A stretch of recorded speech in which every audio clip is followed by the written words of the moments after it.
waxaan ka hadli doonaa shanta boqortooyo ee caalamka ugu taajirsan.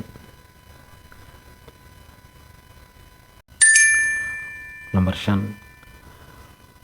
Boqortooyadan British Royal Family waxaa la aasaasay qarnigii 8aad. Waxaa lagu qiyaasaa lacagta ay haystaan $88 bilyan.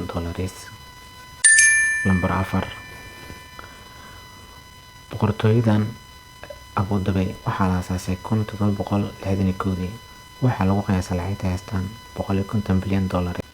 Number 3.